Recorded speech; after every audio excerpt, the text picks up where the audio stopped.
Ku tahu Bapa peliharaku, Dia baik, Dia baik. Aku yakin Dia selalu sertaku. Dia baik bagiku. Lewat badai cobaan, semuanya mendatangkan kebaikan. Ku yakin Dia selalu sertaku. Dia baik bagiku.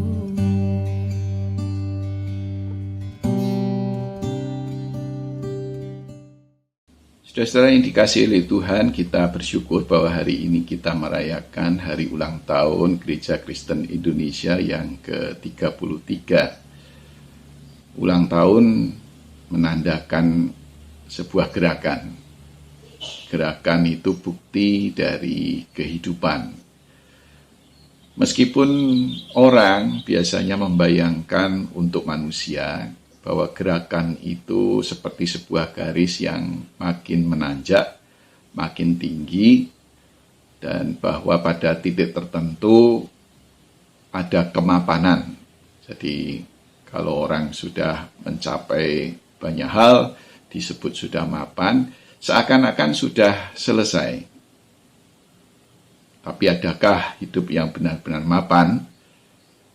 Apalagi di zaman sekarang di mana perubahan-perubahan begitu cepat terjadi, perlu selalu kan melakukan improvisasi, bahkan siap untuk berubah, namanya adaptif terhadap keadaan yang berubah. Ya, orang juga bisa saja memulai sesuatu yang baru di usia yang relatif tua. Bisa mulai kuliah di usia 60-70 tahun. Mulai bisnis setelah pensiun. Ada banyak hal baru yang bisa dilakukan orang tanpa mengenal usia. Saudara-saudara, gerakan yang seperti ini bukankah mengingatkan kita juga akan Tuhan? Tuhan yang terus berkarya. Dan Tuhan tidak pernah menjadi terlalu tua untuk berkarya. Dan di dalam melakukan karyanya itu banyak hal-hal baru juga yang dihasilkan, yang ditemui oleh Tuhan sendiri, sebagaimana sampai dengan sekarang kita mengalaminya. Jadi kalau kita hidup di zaman komputer, di zaman digital seperti sekarang, kita tahu bahwa di zaman seperti ini juga Tuhan masih berkarya. Oleh sebab itu tugas kita sebagai gereja dalam hemat saya ada dua. Yang pertama adalah bahwa kita ikut serta di dalam penciptaan yang Tuhan lakukan. Dan itu berarti bergerak terus, tidak pernah berhenti. Nah, yang kedua adalah bahwa kita menjadi saksi bahwa Tuhan itu terus-menerus bekerja. Ya, kita memang membaca di Alkitab, Tuhan mencipta itu pada awal dunia ini. Tapi Alkitab juga menceritakan bahwa Tuhan terus bekerja setelahnya. Dan kita juga sebagai orang beriman meyakini sampai dengan sekarang ini pun Tuhan terus bekerja. Nah, bekerja bagi Tuhan adalah mencipta, berkreasi, menghasilkan sesuatu yang baru, memperbaiki yang rusak atau yang berhenti. Nah, dengan begitu maka ketika Tuhan mencipta, bekerja, ada pengharapan bahwa sesuatu itu tidak boleh berhenti, tidak boleh dibiarkan dalam keadaan mati atau rusak. Perlu diperbaiki, perlu diperbarui. Kata pengharapan itu sendiri sudah mencerminkan adanya tantangan, adanya kesulitan, adanya hambatan. Maka berharap berarti tidak berhenti di tengah kesulitan, hambatan, tantangan yang ada, mencari jalan, berkreasi secara kreatif untuk mengatasi kesulitan-kesulitan yang ada. Sekaligus juga karena kita tahu bahwa bekerja bagi Tuhan tidak sendiri, dia melibatkan manusia bahkan alam semesta, dan semua penciptaan itu adalah hasil kolaborasi antara Tuhan dan makhluk-makhluk yang dia ciptakan. Maka terus bekerja tidak menyerah itu sama dengan mengupayakan kerjasama, kolaborasi antar berbagai pihak. Nah, gerakan yang seperti inilah yang kita hidupi sampai dengan sekarang. Di dalam batasan sebagai gereja, kita melihat bahwa gerakan penyatuan ini tidak berhenti sampai dengan antar GKI saja. Gerakan ini harusnya makin meluas dengan gereja-gereja lain yang kita sebut dengan gerakan ekumene. Tetapi ekumene di masa sekarang ini juga tidak dapat dibatasi hanya ekumene manusia. Harus merupakan juga ekumene yang melibatkan alam semesta, makhluk-makhluk bukan manusia. Ya, seluas penciptaan oleh Tuhan itulah, demikian pula gerakan ekumene yang perlu kita lakukan. Maka kiranya di ulang tahun yang ke-33 ini semangat kita untuk berkolaborasi tidak dihentikan oleh kesulitan dan hambatan yang ada. Tidak ada kata menyerah, tidak ada kata bubar, jalan sendiri-sendiri. Sebaliknya, justru makin bersemangat untuk merangkul semua pihak dan menyadari tentang keterlibatan dari banyak pihak dalam kehidupan bersama kita. Gerakan yang seperti ini mungkin tidak ditujukan untuk kepentingan bersama, bukan untuk kepentingan diri kita sendiri. Kiranya dunia ini makin dibuat menjadi baik oleh karena gerakan seperti ini, dan upaya kita untuk menularkan semangat yang seperti ini dapat disambut oleh banyak pihak, gereja-gereja maupun masyarakat secara luas, bahkan alam semesta ini. Biarlah kita selalu menjadi berkat, oleh karena kita sudah banyak menerima berkat daripada Tuhan, kita belajar untuk seperti Tuhan, menjadi berkat bagi semesta. Warta Lisan tanggal 22 Agustus 2021. Salam jumpa Ibu Bapak dan saudara-saudari yang dikasihi Tuhan. Sebelum kita memulai ibadah kita pada hari ini, ada beberapa warta yang perlu kita perhatikan bersama. Yang pertama, ibadah minggu ini adalah ibadah hari ulang tahun ke-33 Sinode GKI. Dalam ibadah ini akan dilayani oleh Pendeta Rita Dwi Lestari. Warta kedua, pemahaman Alkitab atau PA online.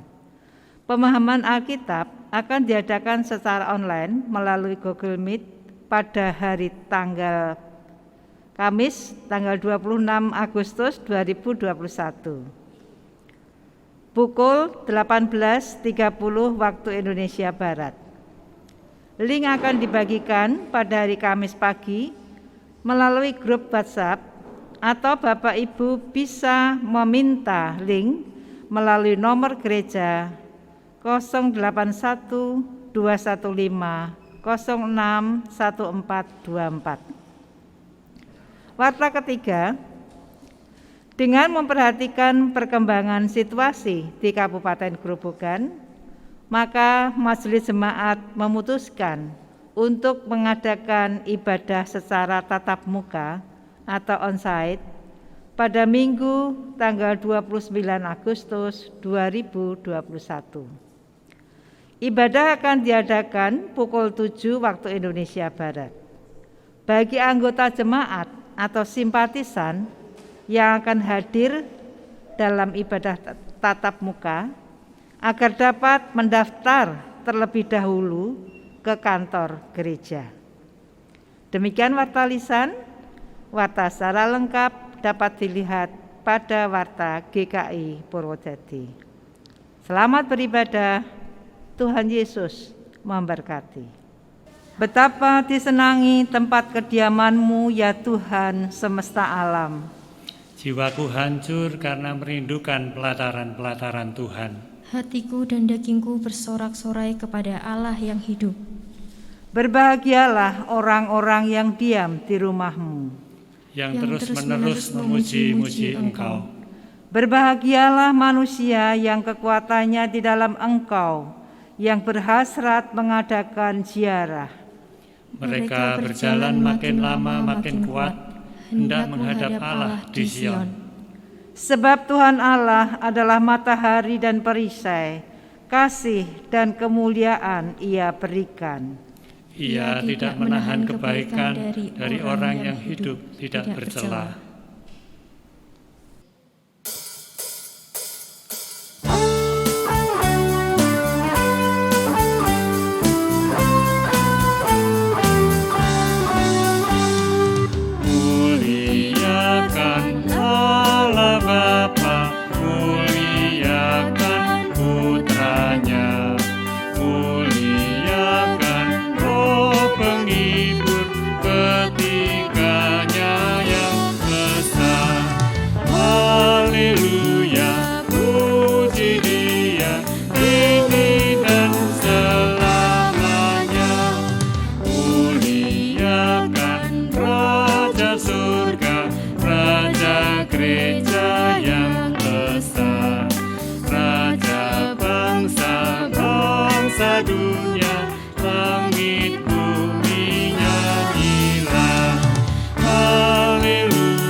Bapak Ibu, saudara-saudari yang dikasihi oleh Tuhan, marilah kita mendasari ibadah kita pada hari ini di dalam satu pengakuan bahwa pertolongan kita datangnya dari Tuhan yang menciptakan langit dan bumi, yang dengan kasih setianya tidak pernah meninggalkan segala ciptaan tangannya.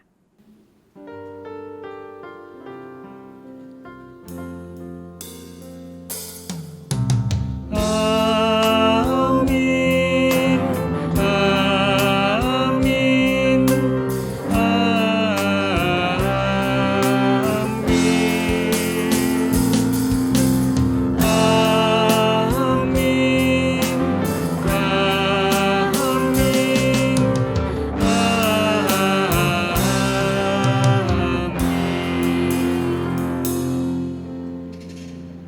Tuhan beserta saudara. dan beserta saudara juga. Ibadah kita pada hari ini ada di dalam peristiwa khusus. Pada hari ini kita memperingati penyatuan GKI. Pada tanggal 26 Agustus 1988 silam, 3 sinode wilayah dari Jawa Barat, Jawa Tengah, Jawa Timur memilih menjadi satu, yaitu Gereja Kristen Indonesia. Seiring penyatuan, 3 sinode wilayah menata diri terus-menerus untuk melangkah bersama, berderap di dalam persekutuan kasih dan karya. Tuhan yang melihat akan kerinduan dari gerejanya, dari setiap kerinduan dari umatnya yang mengenal akan keberadaan gerejanya, akan terus memimpin dan juga menyertai langkah-langkah kita.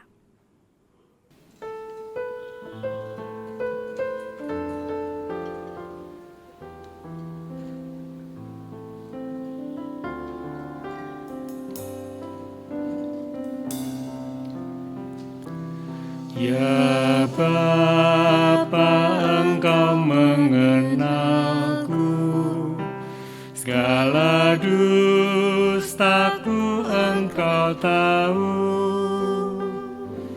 Saat kerja, saat istirahatku, Engkau tahu segala perbuatanku. Engkau mengenal pikiranku, Kau tahu segala kehendakku. Kau lindungi aku dengan kuasa-Mu di dalam setiap langkah hidupku. Saya mengajak kita semua untuk menundukkan kepala, kita berdoa. Melangkah bersama di dalam peringatan ulang tahun Sinode GKI, kami mau merenungkan perjalanan kehidupan kami melangkah bersama di dalam gereja-Mu maupun melangkah bersama dengan orang-orang di sekeliling kami.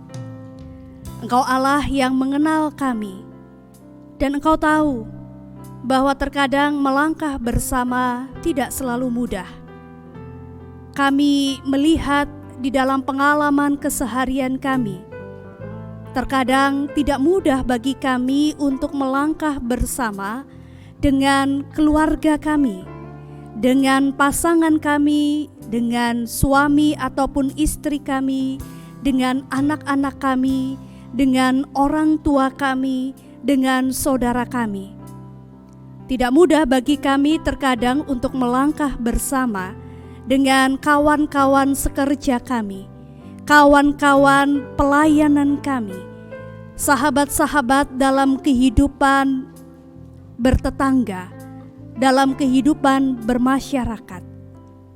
Tetapi kami tahu jikalau kami diikatkan dalam kasih Tuhan, dan jikalau kami memiliki kasih Tuhan, percaya dengan kasih yang memelihara dan menuntun langkah kehidupan kami, maka sesungguhnya kami akan dimampukan untuk terus berderap bersama di dalam kasih dan di dalam karya. Maka ampunilah ya Tuhan untuk segala ketidakmampuan kami. Berilah kepada kami hati yang baru, hati untuk mau mengasihi Tuhan dan mau mengasihi sesama. Dalam Kristus Yesus kami berdoa, amin. Berita pengampunan diberikan bagi setiap kita yang mengakui dosa-dosa kita di hadapan Tuhan dan mengharapkan kasih serta anugerah. 2 Korintus pasal yang ke-5 ayat yang ke-15 dan ayatnya yang ke-17 tertulis, dan Kristus telah mati untuk semua orang, supaya mereka yang hidup tidak lagi hidup untuk dirinya sendiri, tetapi untuk Dia yang telah mati dan telah dibangkitkan untuk mereka. Jadi siapa yang ada di dalam Kristus, ia adalah ciptaan baru. Yang lama sudah berlalu, sesungguhnya yang baru sudah datang. Demikianlah berita anugerah dari Tuhan. Syukur kepada Allah. Damai Kristus bagimu. Damai Kristus bagimu juga.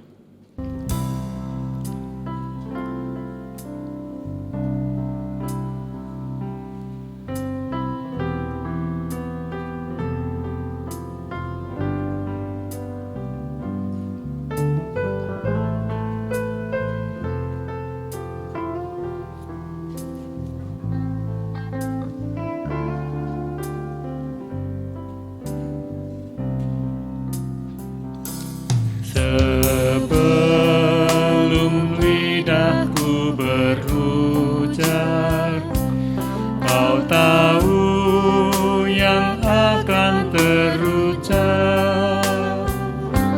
Sungguh ajaib segala perbuatanmu, Kaulah Allah atas masa depanku. Di mana ku dapat sembunyi, kemanakah ku akan lari?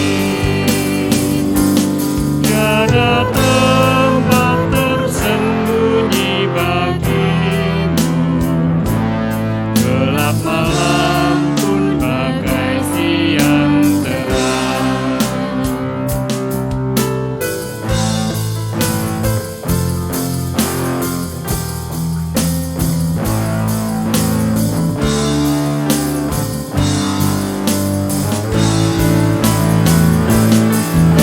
Engkau telah menuntun aku di dalam kandungan ibuku.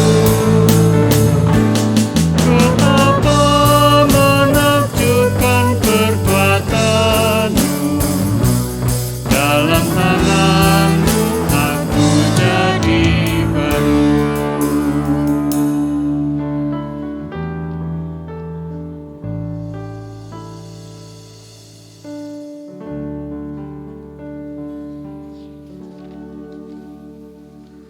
Sebelum kita membaca dan juga merenungkan firman Tuhan, mari saya mengajak kita semua untuk menundukkan kepala, kita berdoa. Ada waktu bagi kami untuk menundukkan kepala dan juga untuk memohon kepada Tuhan agar di waktu pemberitaan firman Tuhan, hati dan pikiran kami, seluruh kehidupan kami terarah di dalam kerinduan yang besar untuk mengerti dan juga memahami firman Tuhan. Maka berkata-katalah kepada kami ya Tuhan, ajarlah setiap anak-anak-Mu agar kami boleh hidup berkenan, agar kami boleh hidup benar dan baik, agar kami boleh hidup selayaknya anak-anak yang dikasihi oleh Tuhan. Di dalam tuntunan kuasa Roh Kudus, kami mau duduk tenang mendengarkan firman Tuhan. Amin.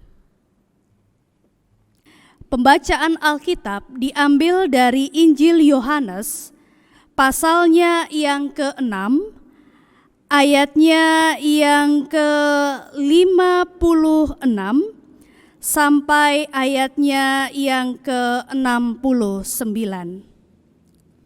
Barang siapa makan dagingku dan minum darahku, ia tinggal di dalam aku dan aku di dalam dia. Sama seperti Bapa yang hidup mengutus aku dan aku hidup oleh Bapa. Demikian juga barang siapa yang memakan aku akan hidup oleh aku. Inilah roti yang telah turun dari sorga. Bukan roti seperti yang dimakan nenek moyangmu dan mereka telah mati. Barang siapa makan roti ini, ia akan hidup selama-lamanya. Semuanya ini dikatakan Yesus di Kapernaum ketika ia mengajar di rumah ibadat. Sesudah mendengar semuanya itu, banyak dari murid-murid Yesus yang berkata, perkataan ini keras. Siapakah yang sanggup mendengarkannya? Yesus yang di dalam hatinya tahu bahwa murid-muridnya bersungut-sungut tentang hal itu, berkata kepada mereka, "Adakah perkataan itu menggoncang imanmu? Dan bagaimanakah jikalau kamu melihat Anak Manusia naik ke tempat yang di mana ia sebelumnya berada? Rohlah yang memberi hidup, daging sama sekali tidak berguna. Perkataan-perkataan yang kukatakan kepadamu adalah roh dan hidup. Tetapi di antaramu ada yang tidak percaya." Sebab Yesus tahu dari semula siapa yang tidak percaya dan siapa yang akan menyerahkan Dia. Lalu Ia berkata, "Sebab itu telah kukatakan kepadamu, tidak ada seorang pun dapat datang kepadaku kalau Bapa tidak mengaruniakannya kepadanya." Mulai dari waktu itu, banyak murid-muridnya mengundurkan diri dan tidak lagi mengikut Dia.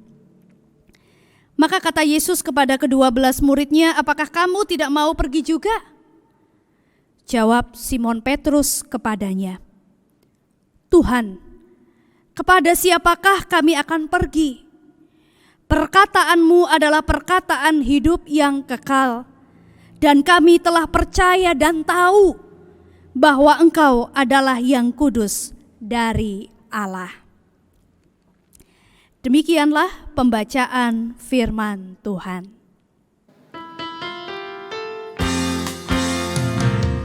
Berbahagialah orang yang tak bercelah hidupnya, yang hidup menurut sabda Tuhan.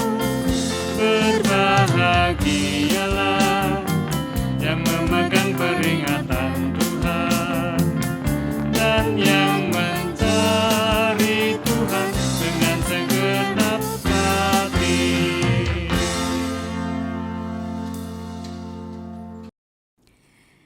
Bapak Ibu, saudara-saudari yang dikasihi oleh Tuhan, Alkisah ada seorang perempuan muda bernama Desi Istiqomah.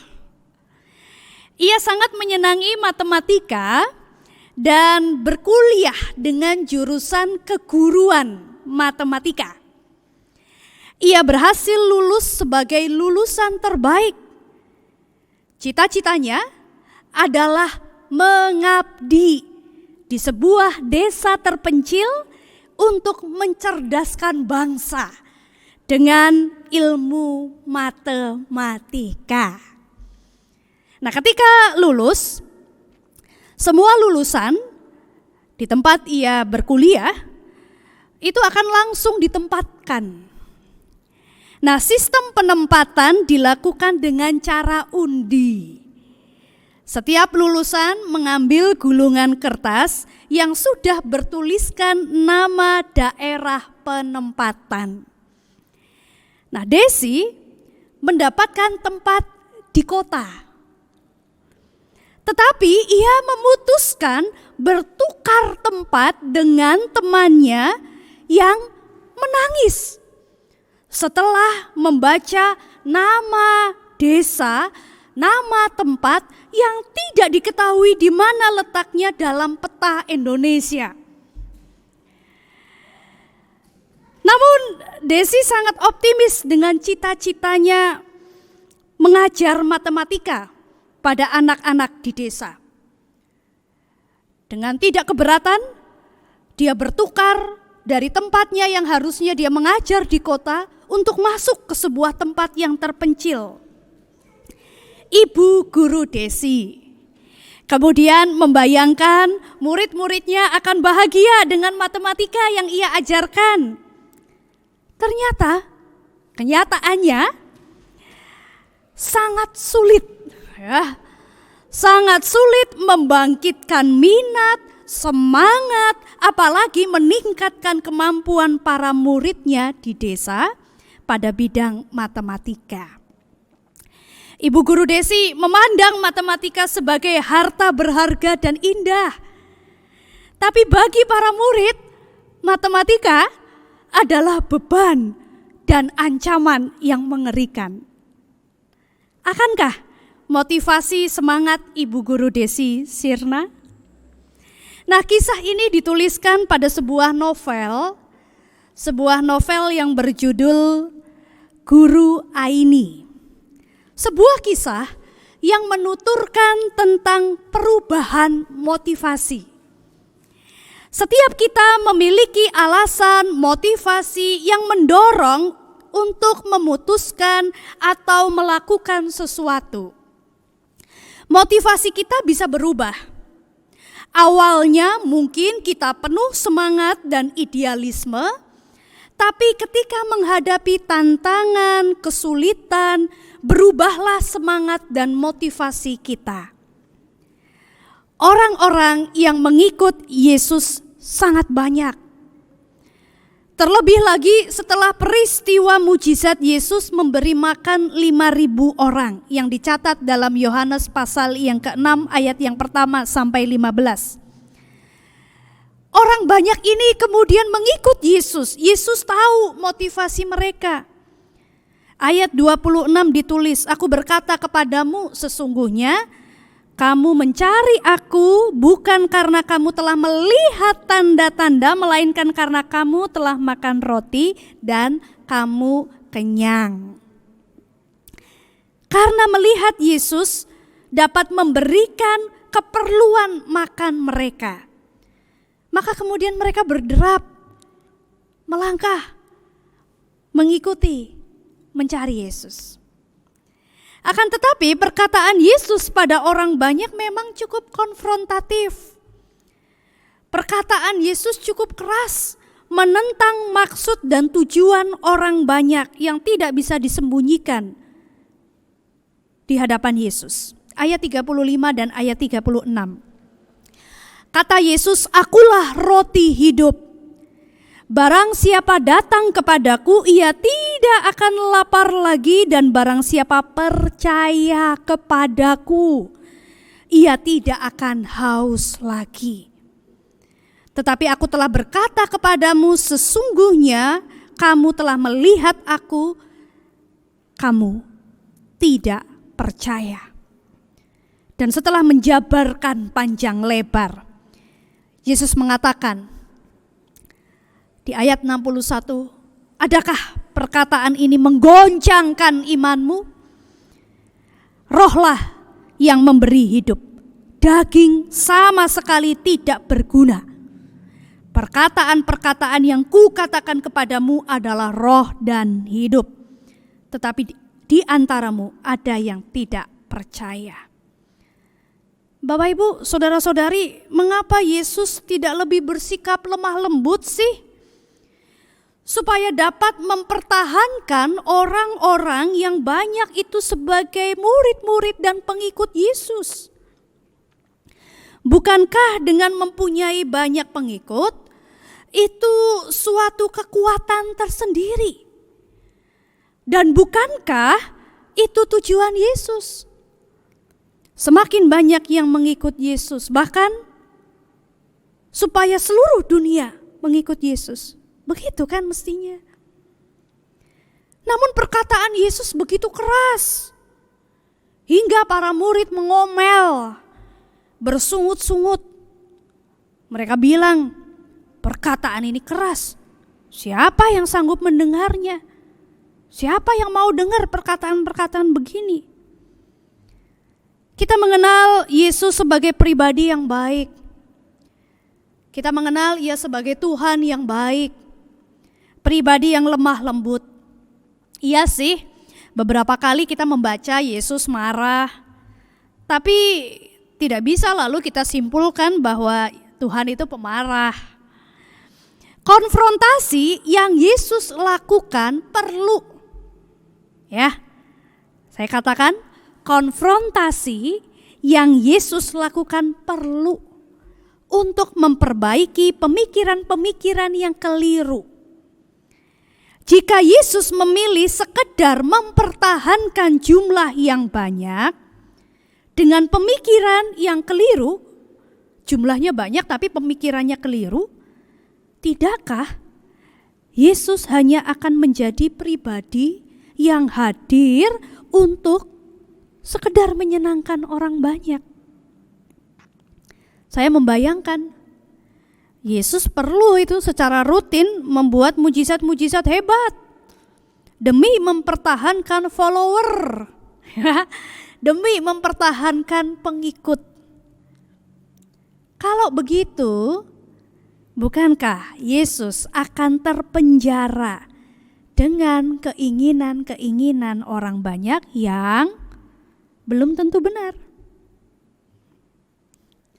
Konfrontasi yang Yesus lakukan adalah sebuah kejujuran yang mungkin keras, mungkin menyakitkan, tetapi itu adalah suatu kejujuran untuk memperhadapkan para pengikutnya bahwa motivasi mereka keliru.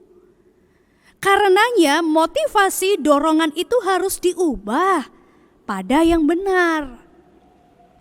Konfrontasi yang Yesus lakukan sesungguhnya mempertanyakan kembali tentang hal yang mendasar dan yang terpenting untuk mengikut Yesus, yaitu berpusat pada Yesus.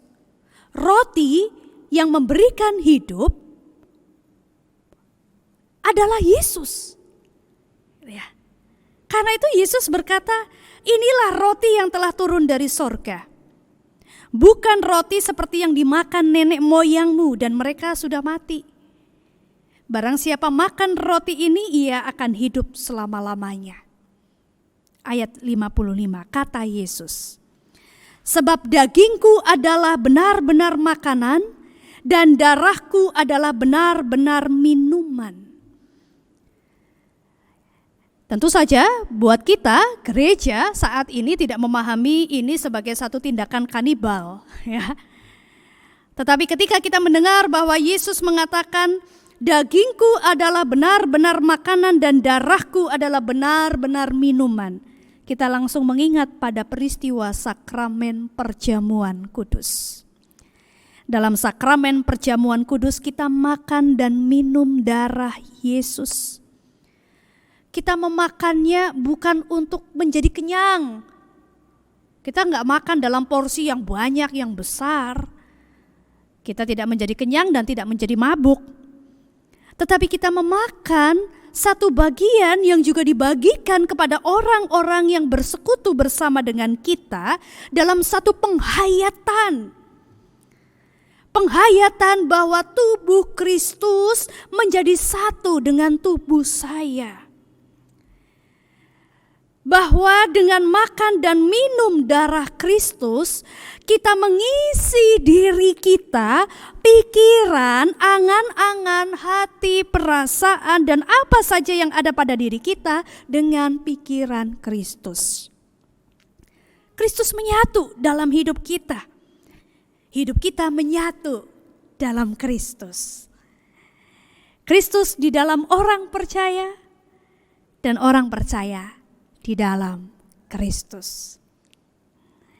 Jadi Kristus hadir dan mengisi seluruh keberadaan manusia dengan hidup, ajaran, dan tindakan Kristus. Kita pun perlu untuk mengkonfrontasi.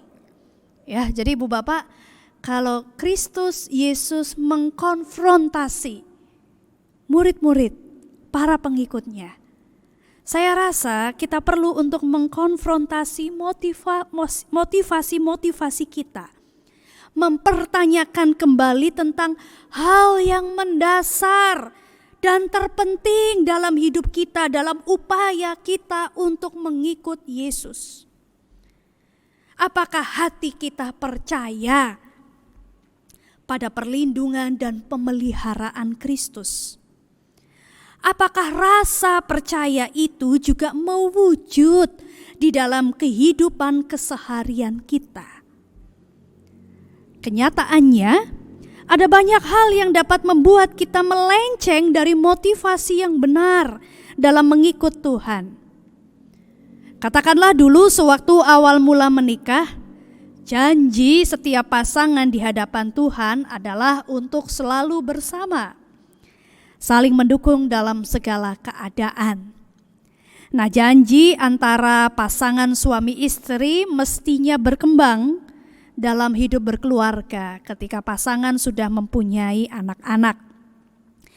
Dan itu mestinya dikembangkan dengan kehidupan bersama dengan anggota keluarga lain yang mungkin juga tinggal di rumah kita. Tapi yang terjadi seringkali adalah anak, misalnya ya. Anak itu tidak mau tahu kesulitan orang tuanya di masa pandemi. Tidak mau tahu, nuntut terus, minta dibelikan HP baru lah, minta dibelikan motor lah, minta supaya motornya dimodif lah, minta ini itulah. Tidak mau tahu kalau orang tua itu lagi kesusahan. Pasangan suami istri lelah dengan tuntutan tanggung jawab keluarga. Lalu kemudian memilih untuk menyelesaikan masalahnya sendiri-sendiri. Kenapa? Kok nggak diomongin bareng? Hai, kalau diomongin malah tambah kacau. Mendingan diem-diem aja. Bagaimana relasi dalam keluarga dapat terwujud untuk bisa berbagi, menolong, hadir dalam suka duka, sehat, sakit, berlimpah, dan kekurangan? Dalam bekerja tentu kita mengharapkan penghasilan yang memenuhi kebutuhan kehidupan kita.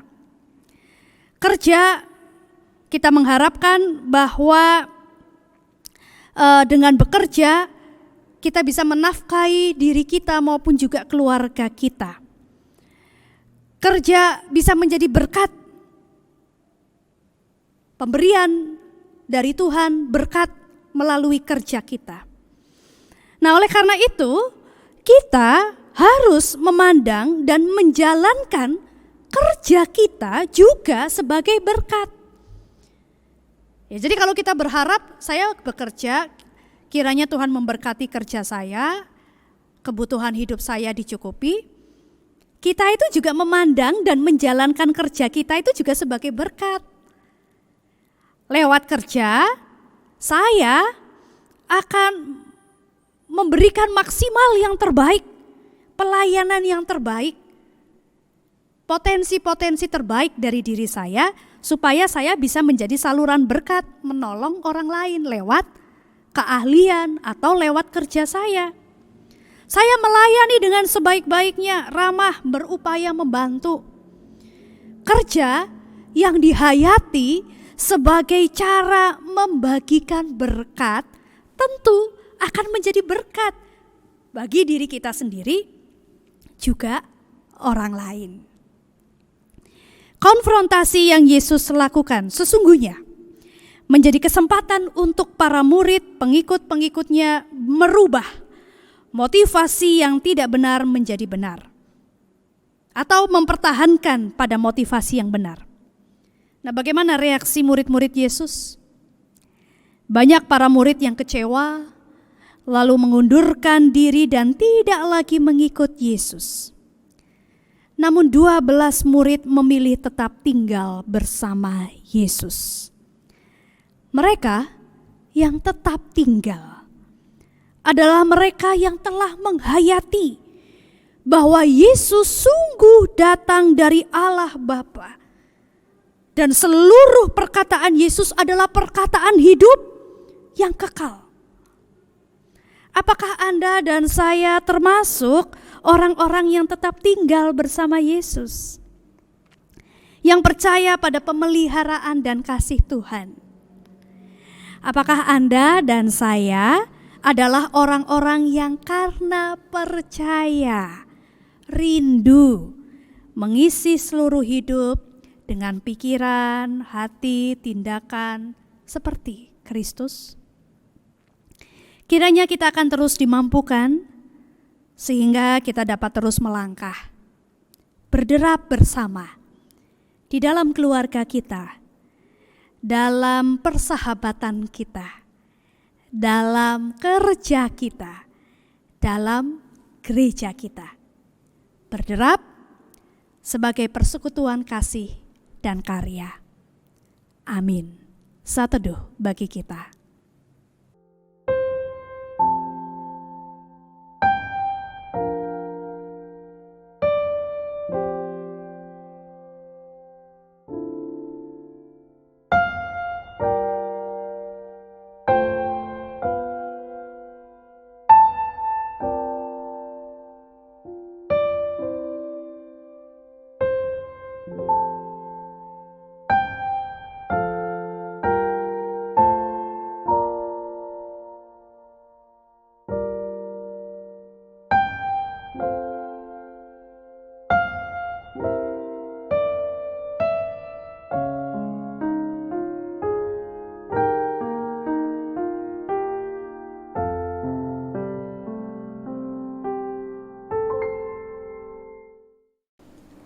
Jemaat, kami mohon untuk bangkit berdiri.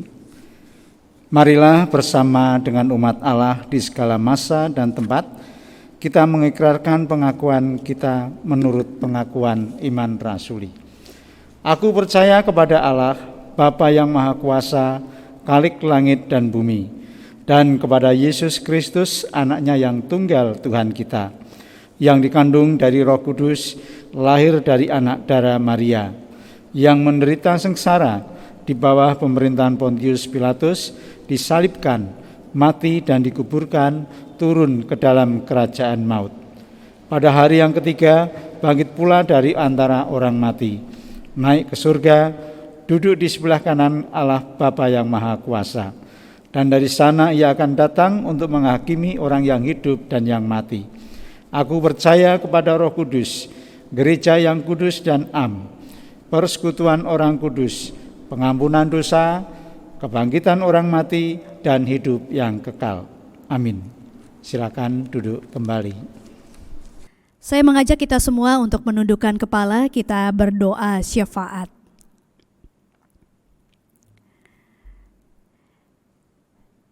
Pada saat ini ya Tuhan, kami mau bersyukur dalam momen merefleksikan perjalanan kehidupan gereja kami, Gereja Kristen Indonesia, yang sudah menyatukan diri 33 tahun yang lalu dan terus melangkah bersama pada saat ini maupun juga tahun-tahun ke depan. Kami merefleksikan bahwa kami perlu terus berderap bersama. Yang mengikatkan kami adalah Kristus. Dan kami belajar untuk berderap melangkah bersama dengan terus percaya akan pimpinan dan penyertaan Tuhan dan mewujudkan itu di dalam kehidupan keluarga kami sebagai gereja kecil, rumah kami sebagai gereja Tuhan, tempat kerja kami, lingkungan di mana Tuhan hadirkan kami. Kami terus berdoa agar Gereja Kristen Indonesia boleh terus melangkah dengan terus melihat tuntunan kasih Tuhan. Tuntunan kasih Tuhan yang memampukan gereja Tuhan untuk berkarya di dalam dunia ini untuk hormat dan kemuliaan nama Tuhan. Kami doakan untuk bangsa dan negara kami yang pada saat ini masih terus berjuang untuk menghadapi pandemi COVID. Kiranya dengan tuntunan dan penyertaan Tuhan, berikanlah hikmat, berikanlah kebijaksanaan, berikanlah kemampuan untuk mengelola segala kepentingan bersama dan tantangan-tantangan yang harus dihadapi. Kami pada saat ini juga ingin berdoa untuk saudara-saudara kami yang sedang berjuang karena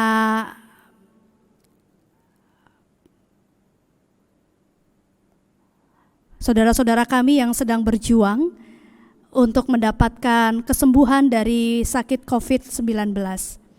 Kiranya Tuhan akan menolong, Tuhan akan memampukan agar kekuatan yang datangnya dari Tuhan akan memberikan pemulihan dan kesembuhan. Kami doakan untuk daerah-daerah yang sampai saat ini masih terus berjuang dengan angka COVID yang masih tinggi. Kiranya Tuhan akan menolong. Juga tim medis yang dengan setia masih terus memegang panggilan pelayanan mereka, hadir bagi yang sakit, memberikan perawatan bagi yang membutuhkan pengobatan. Berikanlah ya Tuhan kepada tim medis, teman-teman di rumah sakit maupun juga di lembaga-lembaga kesehatan lainnya untuk bisa berkoordinasi dan dapat terus setia dengan panggilan mereka. Kami pada saat ini juga ingin berdoa bagi saudara-saudara kami yang sedang menjalani perawatan sakit dan menjalani perawatan di rumah. Kami ingat akan Bapak Pranoto yang masih menjalani perawatan pasca operasi karena patah tulang kaki. Kami juga ingin berdoa untuk Saudara Joko Sutrisno yang masih menjalani perawatan di rumah. Juga saudara-saudara kami lainnya yang tidak kami sebutkan namanya satu demi satu, kami mohonkan kepada Tuhan dalam jamahan kasih-Mu Tuhan, Engkau memulihkan. Kami juga ingin bawa di dalam doa untuk setiap pergumulan kami pribadi lepas pribadi di dalam tuntunan kasih Tuhan. Engkau Allah yang melihat dan mengetahui akan segala keberadaan kami. Biarlah segala peristiwa yang terjadi di dalam pergumulan kami itu menjadi jalan untuk kami terus belajar akan kehendak Tuhan dan menuntun kami untuk bisa memahami rencana Tuhan yang baik di dalam kehidupan kami. Terpujilah nama Tuhan, di dalam nama Tuhan kami Yesus Kristus kami berdoa. Amin. Saatnya kita akan memberikan persembahan kepada Tuhan. Umat Tuhan, firman Tuhan mengingatkan kita untuk selalu bersyukur kepada Tuhan di setiap waktu, dalam segala kondisi dan situasi. Karena kebaikan Tuhan kepada kita juga terus Ia berikan dalam setiap keadaan. Pemazmur dalam Mazmur 107 ayat 1 berseru, "Bersyukurlah kepada Tuhan, sebab Ia baik, bahwasanya untuk selama-lamanya kasih setianya." Marilah kita ungkapkan syukur kita dalam persembahan syukur. Kita akan memuji dari PKJ 216 bait 1, 3, dan 5. Berlimpah sukacita di hatiku.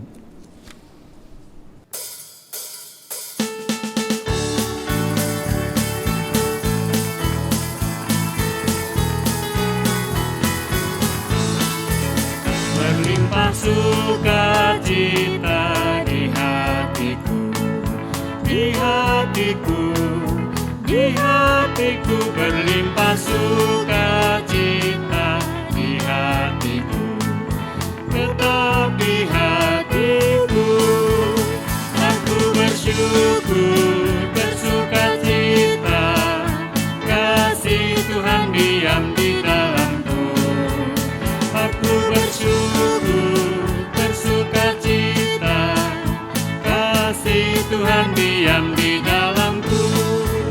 Berlimpah kasih Yesus di hatiku, di hatiku, di hatiku. Berlimpah kasih Yesus di hatiku, tetap di hatiku. Aku bersyukur, bersukacita, kasih Tuhan diam di dalamku. Aku bersyukur, bersukacita, kasih Tuhan diam di dalamku.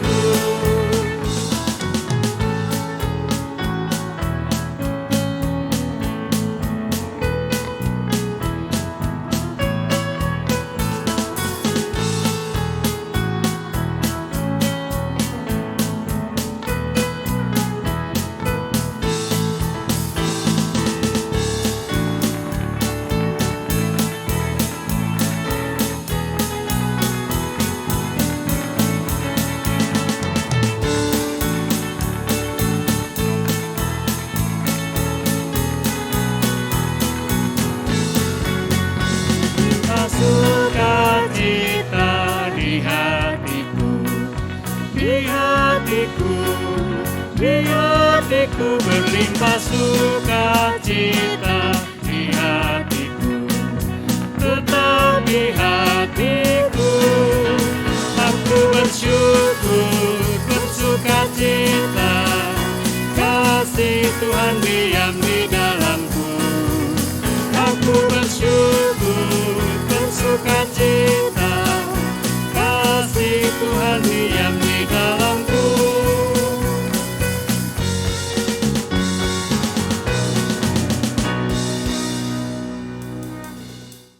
Mari kita berdoa. Puji syukur kami panjatkan kepada-Mu ya Tuhan. Di dalam kehidupan kami, Tuhan telah pimpin dan sertai kami.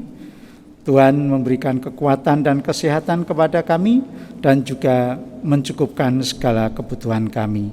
Oleh karena itu Tuhan, pada saat ini kami membawa persembahan yang telah kami persiapkan dari rumah kami masing-masing sebagai ungkapan syukur kami atas segala berkat yang Tuhan telah berikan. Kami mohon kiranya Tuhan berkati dan sucikan persembahan ini, dan persembahan ini boleh menjadi sarana bagi kemuliaan nama Tuhan di tempat ini. Terima kasih Tuhan, di dalam nama Tuhan Yesus Kristus kami berdoa. Amin. Saudara-saudara, marilah kita jalani hidup kita ke depan sebagai warga Gereja Kristen Indonesia dengan mewujudkan Konfesi GKI 2014 dalam kehidupan sehari-hari. Marilah kita nyatakan tekad kita itu dengan bersama-sama mengucapkan Konfesi GKI demikian. Dalam persekutuan kasih yang akrab, serta anugerah penciptaan, pemeliharaan, penyelamatan, dan pembaruan oleh Allah Bapa, Anak, dan Roh Kudus, kami sebagai Gereja Kristen Indonesia hidup dan berkarya di tengah kekayaan dan kepelbagaian warisan sejarah, budaya, dan lingkungan alam Indonesia. Kami percaya kepada Allah yang dipanggil Bapa oleh Yesus Kristus, yang di dalam kasih dan kuasa-Nya menciptakan semesta alam, yang memelihara dan mengelola dengan baik lingkungan alam seperti pemilik taman, yang merawat dan menjaga anak-anaknya seperti ibu atau bapa, yang mengundang dan memanggil kami untuk berperan serta dalam pekerjaan-pekerjaannya yang baik.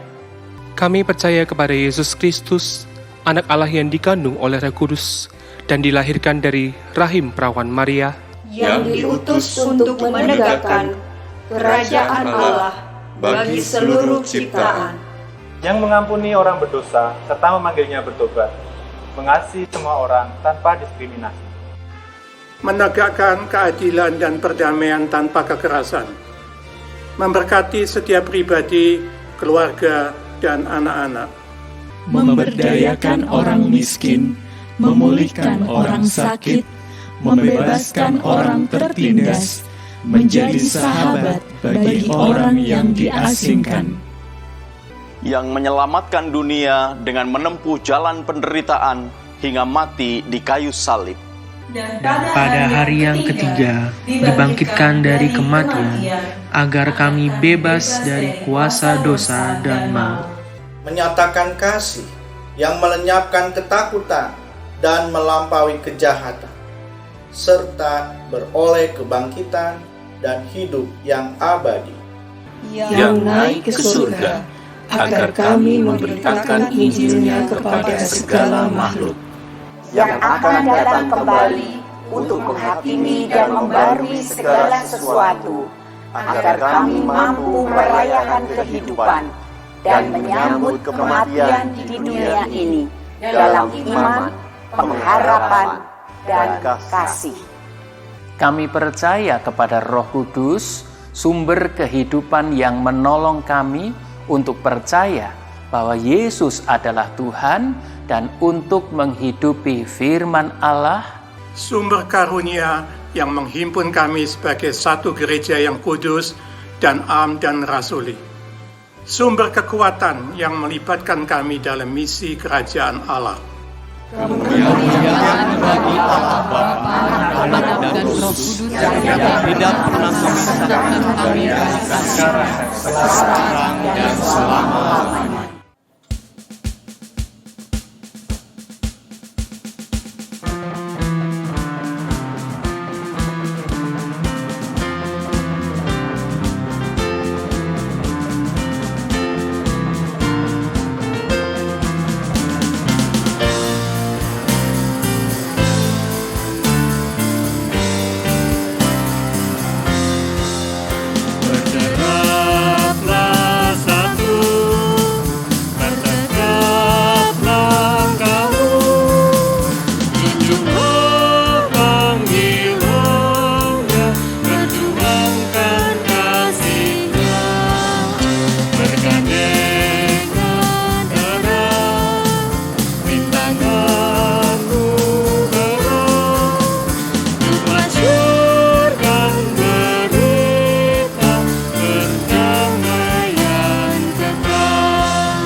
Marilah berderap satu dalam menjalin persekutuan di Gereja Kristen Indonesia.